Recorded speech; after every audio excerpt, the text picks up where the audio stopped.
پورا جو جبلی انسان سے لے کر نظری انسان تک اور جو انسان کامل تک کے سارے مباحث ان کے شعر میں، ایک میں بات کہہ کر اور ایک ان کا مطلع آپ کو سناؤں. یہ انہوں نے شعر سنائے بیاس کے لہلوٹ چوٹی پر وغیرہ، اور بعض ایسے شعر ہیں جو یہاں نہیں شاید سنانا مناسب ہو. ایک میں ان کا مطلع آپ کو سناؤں. وہ ہاتھ میں آیا ہے آدھی رات کے بعد. کیا بات ہے، واہ واہ. وہ ہاتھ میں آیا ہے آدھی رات کے بعد، دیا دیے سے جلایا ہے آدھی رات کے بعد. اور ایک میں یعنی اعتراف میں نے پہلے بھی لکھا ہوا ہے یہ. میں جب پاکستان آیا تو میرا ایک حلقہ یاراں تھا جس میں خواجہ رضی حیدر بھی شامل تھے.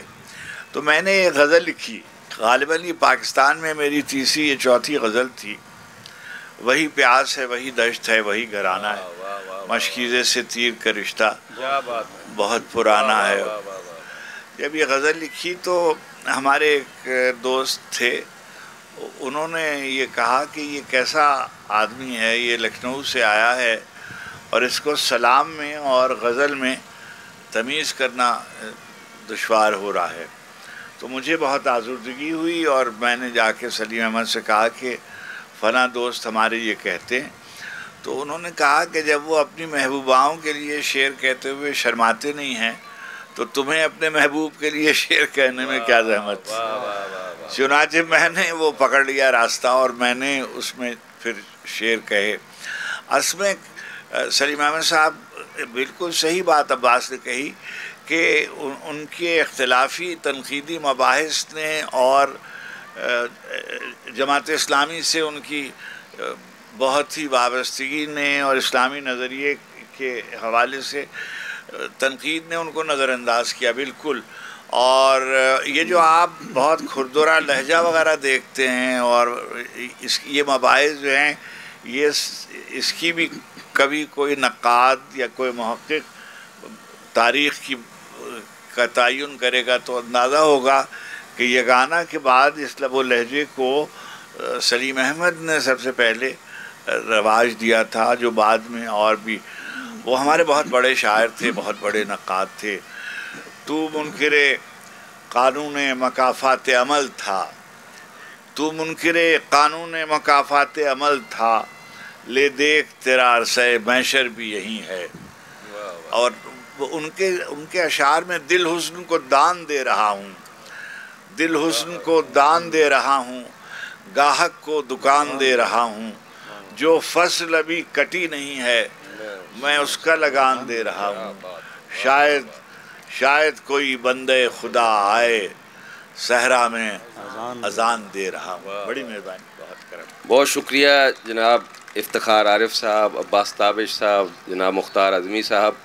آپ نے سلیم احمد کو یاد کیا، ایک بڑے آدمی کو یاد کیا، اور میں پھر ایک دفعہ عباس تابش صاحب کا شکریہ ادا کرتا ہوں کہ انہوں نے اس کا اہتمام کیا، اور افتخار بھائی کے ظاہر حوالے سے ان کا ایک ریلیونس بھی بہت بنتا ہے. آپ سب کا بہت شکریہ.